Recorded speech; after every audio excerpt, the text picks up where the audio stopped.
Բարև ձեզ հարգելի հեռուստադիտողներ, Եվրոմեդիա տաղավարում այսօր զրուցելու ենք քաղաքական գիտությունների դոկտոր, էներգետիկ անվտանգության փորձագետ Վահե Դավթյանի հետ։ Շնորհակալ եմ Դավթյան մեր հրավերը ընդունելու համար։ Ես եմ շնորհակալ։ Առաջին անգամ եք մեր տաղավարում, ողջունում ենք ձեզ։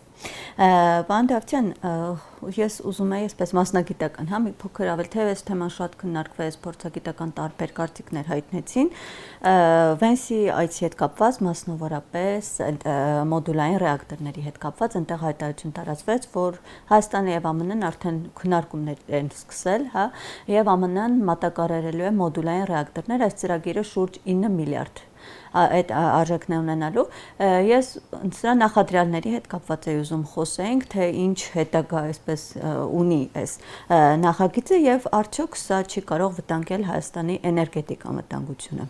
Կարծում եմ, որ այսօր հատկապես նախընտրական փուլում հասարակության ներսում արհեստականորեն սպասելիքներ են գեներացվում առայն, որ Ամերիկայի Միացյալ Նահանգները արդեն պատրաստ են ատոմային նոր տեխնոլոգիաներ տրամադրել Հայաստանին, նոր միջուկային նախագիծ սկսել, մինչդեռ դրա համար դեռևս առկա չեն բավարար հիմքեր։ Ինչու՞։ Սկսենք հարցի իրավական կողմից։ Ուրեմն Ամերիկայի Միացյալ Նահանգները եւ Հայաստանի Հանրապետությունը ստորագրեցին 1-2-3 հայտնի համաձայնագիրը, որի շրջանակներում նախատեսվում է այդ տեխնոլոգիաների մատակարարումը, բայց ոչ թե ինչպես ասում են գետնի վրա, այլ դեռևս այդ համաձայնագրի շրջանակներում հանվում են այն սահմանափակումները, որոնք կարող են կիրառվել Միացյալ Նահանգներից որևէ այլ երկրի միջուկային տեխնոլոգիաների տրամադրման համար։ Այսինքն հանված են սահմանափակումներ այս պահի դերությամբ 1-2-3 հայտնի համաձայնագրի շրջանակներում, ինչը չի նշանակում, որ արդեն վաղը Ամերիկայի Միացյալ Նահանգները եւ Հայաստանի Հանրապետությունը պատրաստ են այդ փոխգործակցությունը տեխնիկատնտեսական չափման մեջ իրականացնել։ Սա առաջինը։ Ու նաև փորձագետները նշում են, որ Ամերիկան որևէ նման փորձ չունի, մոդուլային ռեակտորների կառուցման։ Հարցի երկրորդ կողմը, ուրեմն մյուս կողմը կայանում է նրանում, որ Ամերիկայի Միացյալ Նահանգներում այս պահի դրությամբ չկա գեթ 1 մոդուլային ատոմային ռեակտոր, որը հանձնված է շահագործման, ասեմ ավելին, սպասվում է, որ առաջին ռեակտորը որը կհանձնվի Միացյալ Նահանգներում շահագործման, սպասվում է, որ դա կլինի 2031 թվականին, այն էլ ես ուշով հետևելով Միացյալ Նահանգների ատոմային ոլորտի ռեգուլյատորին, այսինքն այնտեղ կառավարությանը կից կա համապատասխան կառույց, որը իրականացում է վերահսկողություն ատոմային ոլորտում, մենք տեսնում ենք այդ կառույցի մասնագիտացված կառույցի կողմից արձանագրվող բազմաթիվ խնդիրներ կապված մոդուլային ռեակտորների նախագծերի իրականացման հետ, մասնավորապես խոսքը գնում է ինքնարժեքի կտրուկ բարձրացման մասին, խոսքը մասնավորապես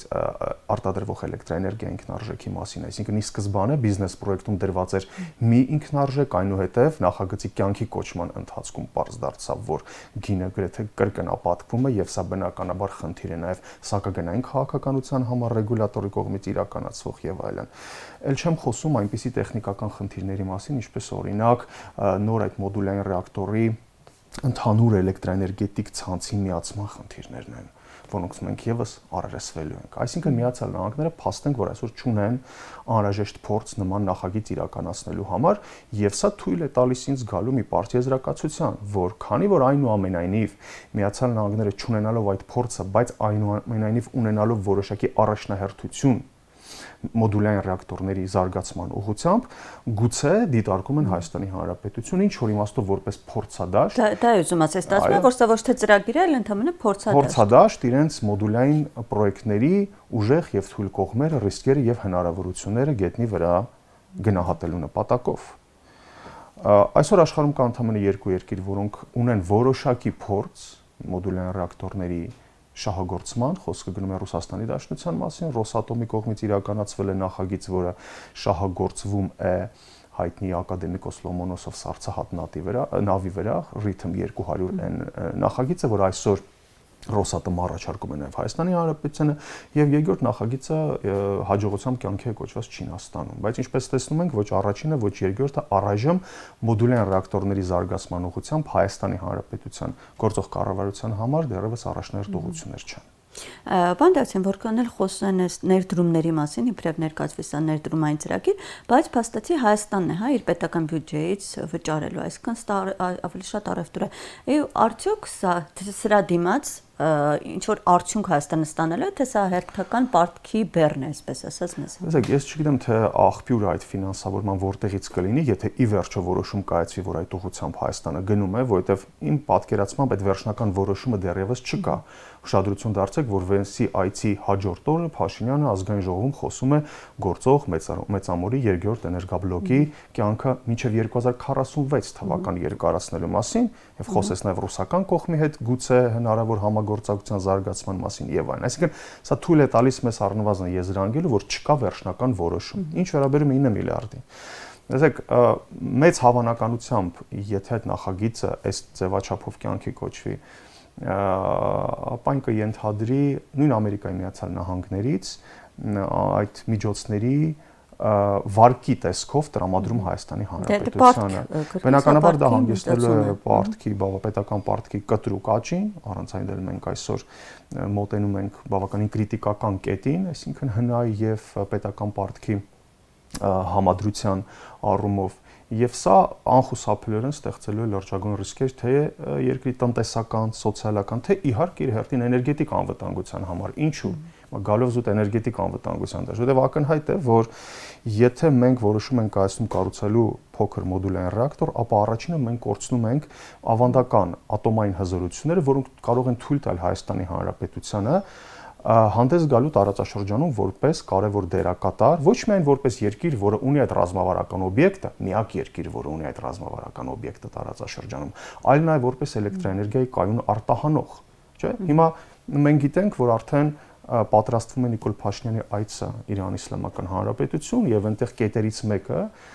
որին կողմերը հատուկ ուշադրություն են դարձնելու, դա հյուսիս-հարավ էլեկտրաէներգետիկ միջանցքի նախագիծն է։ Իսկ ինչ է հյուսիս-հարավ էլեկտրաէներգետիկ միջանցքը։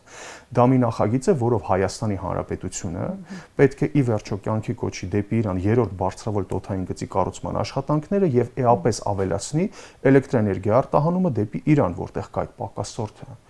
Այդ կայուն արտահանումը ապահովելու համար Հայաստանի Հանրապետությանը անհրաժեշտ են մեծ հզորություններ, մասնավորապես ատոմային էներգետիկա, մեծ ավանդական ատոմային էներգետիկա։ Ընտրությունի օգուտ մոդուլային ռեակտորի անշուշտ խարխլում է մեր այդ դիրքերը։ Պարոն Թավթյան, քանի որ Իրանից խոսեցինք, ռուսական կողմից արդեն այս ծրագրի վերաբերյալ բավականին կտրուկ արձագանք կա, ասում են մենք ռիսկերը հաշվի կառնենք Շոյգուներ հայտարարություն, բայց Իրանը ինչպես կընդունի այս Ամերիկայի եւ հատկապես այս լարված փուլում, գրեթե փորձագետներն ամեն օր ահազանգում են նոր լարվածության մասին ԱՄՆ եւ Իրան։ Իրանը ինչպես կարձագանքի այս նոր։ Իրանը կարծում արդեն արձագանքել է մի քանի շաբաթ առաջ, ես նկատի ունեմ Իրան Իսլամական Հանրապետության, Հայաստանի Հանրապետությունում դեսպանի արտահայտության մասին, հայտնի արտահայտության մասին, որի վերաբերյալ վստահաբար բազմաթիվ քննարկումներ են եղել, առայն որ տպավորություն է ստեղծում, որ Հայաստանը վերածվում է հակաիրանական ինչ-որ մի կենտրոնի, մեծ հաշվով արևմտյան կապիտալի ակտիվացումը Հայաստանի Հանրապետությունում, այստեղ Ռուսաստանի Դաշնության հետևաբար նաև Իրանի դիրքերի թուլացումը, նոր լոգիստիկ կոնֆիգուրացիայի ձևավորումը, որով օրինակ հյուսիս-հարավ միջազգային տրանսպորտային միջանցքը այլևս զիջում է իր նշանակությունը եւ իր տեղը արևելք-արևմուտքին, որը փաստացի փորձելու են կյանքի կոչել վերոնշյալ թրիփի շրջանակներում, ապա սա իհարկե դիտվում է Իրանի կողմից որպես քայլ, որը կարող է ի վերջո ուղղվել տարածաշրջանում նոր հակաիրանական պլացդարմի ձևավորմանը։ Հարավային Կովկասում կարող է ստեղծվել մի այնպիսի կոնֆիգուրացիա, որի ներքո արևմտյան կապ, մասնապես ամերիկյան կապիտալի ամրապնդումը եւ նոր տրանսպորտային եւ էներգատրանսպորտային ճարտարապետության ձևավորումը էապես կարող է խարխլել Իրանի գեոտնտեսական հետաքրքրությունները եւ այն ռազմավարական մշակումները, որոնք տասնամյակներ շարունակ Թեհրանը իրականացնում էր Հարավային Կովկասում եւ ես այստեղ ի նկատի ունեմ նախ եւ առաջ Իրանի կողմից տարիներ շարունակ առաջ մղվող Պարսից ծոց Սև ծով մուլտիմոդալ տրանսպորտային կապի նախագծի մասին,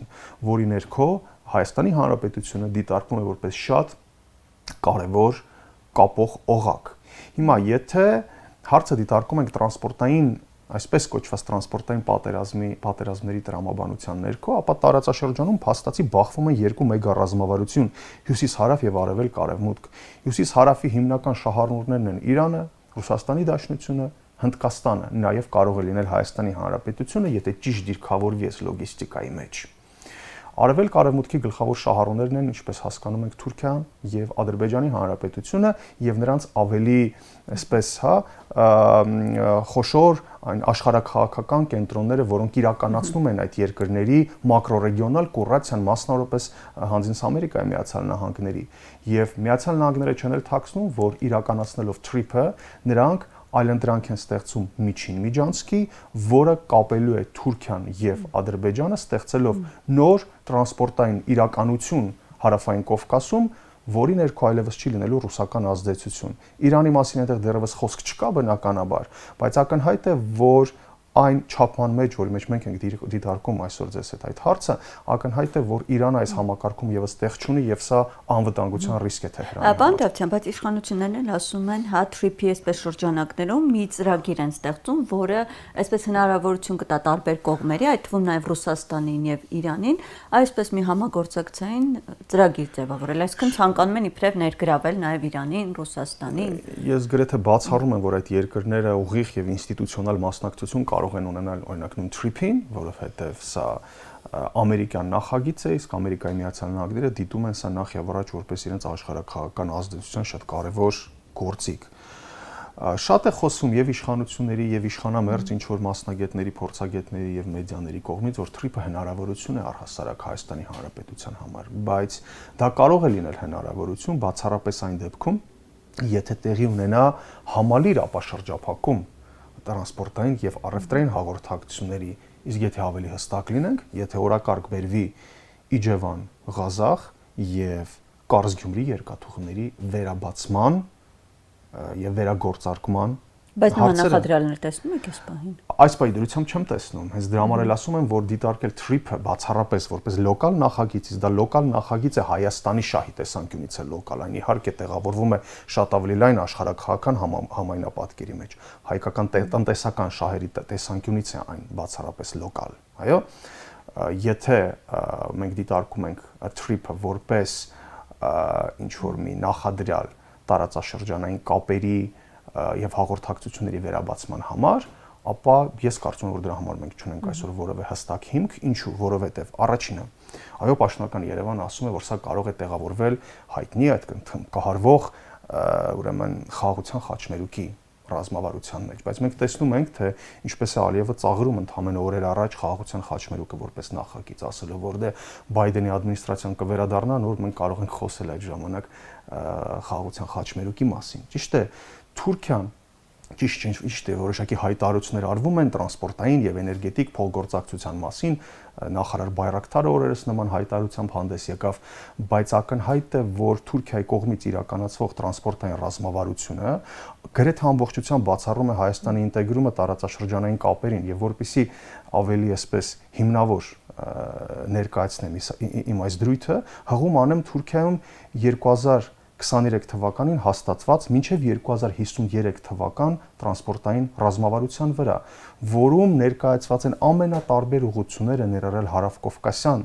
լոգիստիկ ուղղությունները, որպես Թուրքիայի տրանսպորտային զարգացման առաջնահերթություն, որևէ հիշատակում չկա հայաստանյան ուղղության մասին։ Սա շատ կարևոր փաստաթուղթ է, որին մենք պետք է միշտ հղում անենք։ Թուրքիայի իրական գեոտնտեսական շահերը Հայաստանի նկատմամբ մասնավորապես գնահատելու համար։ Եվ փաստացի մենք տեսնում ենք Թուրքիան այսօր կառուցելով Իգդիր-Կարս Նախիջևան երկաթուղին, ուրեմն պլանավորում է, որ այն այնուհետև կմիանա վերոնշյալ TRIP-ին, դուրս գալով Ադրբեջանի երկաթուղային ցանց, այնուհետև Կասպի մուլտիմոդալ կապով ելք ապավելով դեպի կենտրոնական Ասիա։ Փաստացի Հայաստանի Հանրապետությունը կրկին դուրս է մղվում տարածաշրջանային լոգիստիկ կապերից TRIP այս առումով որևէ բարձր տնտեսական ՕԳԳ չի ապահովելու Հայաստանի համար։ Շատ է խոսում այդ կողմերի հարաբերակցության մասին 26-74։ Այ սա որքանով կարող, եթե մեր տարածքում է, հա, այս նախագիծը փաստացի իրականացվելու։ Այ այս սրա վերաբերյալ որքանով է հավասարաչափես համագործակցությունը, թե օրինակ ասում են, որ որոշ ժամանակ հետո ավելի բարձրանալու է Հայաստանի այդ։ Դե ես կարծում եմ, այստեղ ակներև է անհավասարությունը, հատկապես հաշվի առնելով դերակատարների կշիռը եւ տնտեսական եւ քաղաքական։ Ավելի շատ ամերիկյան կողմն է արել, ու բնականաբար, այո, բայց այստեղ մենք պետք է հարցը դիտարկենք ոչ թե ներդրումների, այսինքն ֆինանսատնտեսական տեսանկյունից, այլ նախ եւ առաջ սուվերենության տեսանկյունից։ Հիմա ի վերջո ինչն էր խանգարում, ենթադրենք նույն այս նախագծի շրջանակներում Հայաստանին իրականացնել նմանատիպ ներդրումներ։ Ես դες վստահեցնում խոսքը միլիարդավոր դոլարների մասին չի, խոսքը ընդամենը 42 կիլոմետրանոց կապի մասին է, հաղորդակցության մասին է, որին Հայաստանը կկարողանար այն բավականին ռեսուրսները, դե գիտեք ինչ, հաշվի առնելով այն, որ Հայաստանը այսօր նույն Եվրոպական միությունից օրինակ, այո, ակնկալում է ստանալ բավականին մեծ ֆինանսական օժանդակություն, արդեն նպատակով է լրիվ։ Այո, տեսեք, խոսքը գնում է արդեն մոտ 500 միլիոն եվրո Հայաստանի Հանրապետությանը տրամադրելու մասին, որտեղ են ուղղվելու այդ գումարները։ Ապա տեղեկատվության դեմ պայքարի։ Դա մի մասը, իսկ գիտեք, կարևոր հոդվածներից մեկը նաև որն է, Հայաստանի, Վրաստանի, ինչպես նաև Մարտա Քոսը հայտարարեց Եվրահանձնաժողովի Հայաստան-Թուրքիա էներգետիկ կապերի զարգացմանը։ Այսինքն, այստեղ ամեն ինչ իմ կարծիքով կախված էր եւ է քաղաքական կամքից, Ամերիկայի Միացյալ Նահանգների կամ որևէ այլ երկրի նման ձևաչափով ներկայությունը եւ գործառնությունը Հայաստանի Հանրապետության սուվերեն տարածքում իհարկե մեծ հարցականի տակ է դնում երկարաժամկետ առումով մեր այո ինչ որ իմաստով նաեւ տարածքային ամբողջականությունը ինչու որովհետեւ տեսեք ինչ սցենար այստեղ կարող է կյանքի կոչվել եւ ես 20 թվականից այս կանխատեսումը անում եմ հիմնվելով նախադեպային փորձի վրա Թուրքիայի կողմից բազմիցս դրսևորված շատ տարբեր ռեգիոններում Թրիփի կյանքի կոչման հետևանքով կամ արդյունքում անխուսափելիորեն տեղի ունենալու Սյունիքի դեմիլիտարիզացիան։ Այսինքն այնտեղ իմ կարծիքով ինչ որ մի պահի դրվելու է խնդիր առ այն, որ Հայաստանի զինված ուժերը չպետք է այնտեղ ներկա լինեն։ Ինչու? Որովհետև ենթադրվելու է, որ Թրիփի շուրջ ձևավորված այդ տնտեսական ակտիվության տարածքը պետք է դիտվի որպես ազատ տնտեսական գոտի ռեգիոնալ բոլոր եւ մակրոռեգիոնալ բոլոր խաղացողների համար։ Սա թուրքական ազդեցության, թուրքական սողացող էքսպանսիայի շատ կարևոր գործիքներից մեկն է։ Դրա հետևանքով ես չեմ բացառում, իսկ մեծ հավանականությամբ հենց այդպես էլ կարող է լինել, եթե մենք այս սցենարային տրամաբանության մեջ ենք դիտարկում, թուրքական ազդեցության կտրուկ աճ, այդ միջանցքի Հայաստանի կողմից անվերահսկելի շահագործում Նախիջևանի շարունակական միլիտարիզացման համար, ինչը իր հերթին լինելու է սուր ուղղված Իրանի Իսլամական Հանրապետության դեմ։ Սա շատ լավ գիտակցում են Թեհրանում, դրա համար արդեն մի կողմ դնելով քաղկոռեկտության սահմանները արդեն շատ հստակ հայտարարություն են անում։ Բանդավճան նաև Նիկոլ Փաշինյանը վերջերս խոսում էր այ հենց այդ նույն երկաթուղիների տրամաբանության հետ կապված, այն չէր ասում է, որ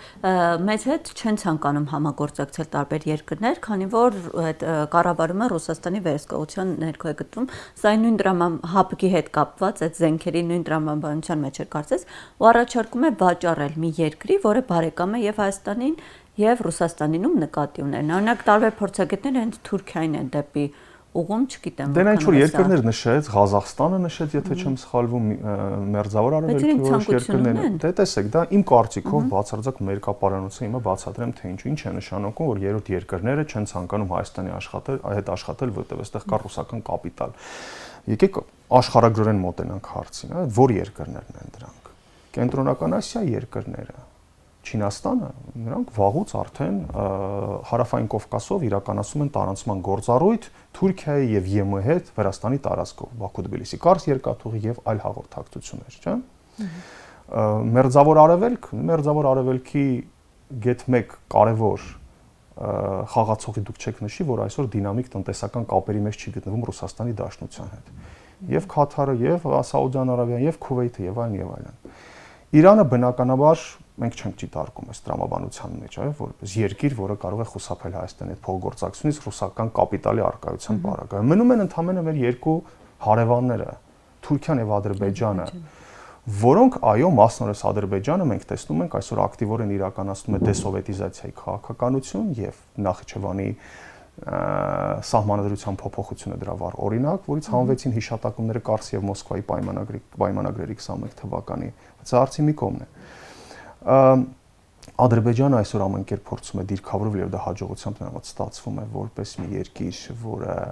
ավելի շատ իր ռազմավարական առաջնահերթություններով հակադրվում է Ռուսաստանի Դաշնությանը եւ մենք տեսնում ենք այս երկու երկրների մեջ հարաբերությունների լարման աստիճանը ինչպես է գնալով բարձրանում եւ այս տրամաբանության մեջ այո Ադրբեջանի համար սա ինչ որ իմաստով կարմիր գիծ է Հայաստանի հետ փոխգործակցություն հաստատելու համար հետագայում այսպես կոչված խաղաղության պայմանագրից ի վեր։ Բալավում է առաջարկում գնել այդ։ Հիմա խնդիրը ինչու՞մ է։ Նախ եւ առաջ Հայաստանի Հանրապետության երկաթուղային համակարգը փակուղային է հայտնի պատճառներով, այո, եւ դժվար է պատկերացնել այսօր մի երրորդ երկրի, որը ցանկանա Հայաստանի Հանրապետության տարածքով տարանցում իրականացնել, բայց ասել որ այնտեղ կա ռուսական կապիտալ, ես դա չեմ անի։ Դա չի արվի մի պարզ պատճառով, որովհետեւ երկաթուղային փակուղային է եւ տարանցման հնարավորություններն են շատ խիստ սահմանափակ։ Ճիշտ է։ Եթե նկատի ունի Վրաստանին, ապա Վրաստանի եւ Ռուսաստանի երկաթուղիները վստահեցնում եմ շատ սերտ փոխգործակցության մեջ են գտնվում 2012 թվականից ի վեր, այնտեղ Վրաստանի իշխանապողությունից ի վեր։ Որ երկրները այստեղ կարող են լինել տեսականորեն։ Ես դժվարանում եմ ասել, մի բան շատ հստակ կարող եմ այստեղ ես առանձնացնել։ Կա կոնցեսիոն պայմանագիր 2008 թվականին ստորագրված Հայաստանի Հանրապետության կառավարության եւ ռուսական երկաթուղիների միջև։ Այդ կոնցեսիոն պայմանագրի ներքո չկա կամ նախատեսված չէ որևէ այնպիսի սցենար, որի համաձայն Ռուսաստանը եւ Հայաստանի Հանրապետությունը, իսկ փաշինանացնում է Ռուսաստանի հետ բանակցության հետևանքով դա պետք է անենք, չէ, վաճառքի դնեն կոնցեսիան, կոնցեսիայի կառավարման ներքո գտնվող որևէ երկաթուղային հատված երրորդ երկրի, սա կլինի պայմանագրի ուղիղ խախտում։ Եվ այդ պայմանագրի խախտումը նույն կոնցեսիոն պայմանագրով ենթադրում է արբիտրաժի ներգրավում, բավականին լուրջ եւ հեռու տանող զարգացում։ Երկարատև մի process, այսպես ասած։ Շնորհակալ եմ ձեզ զրույցի համար, պարոն Դավթյան։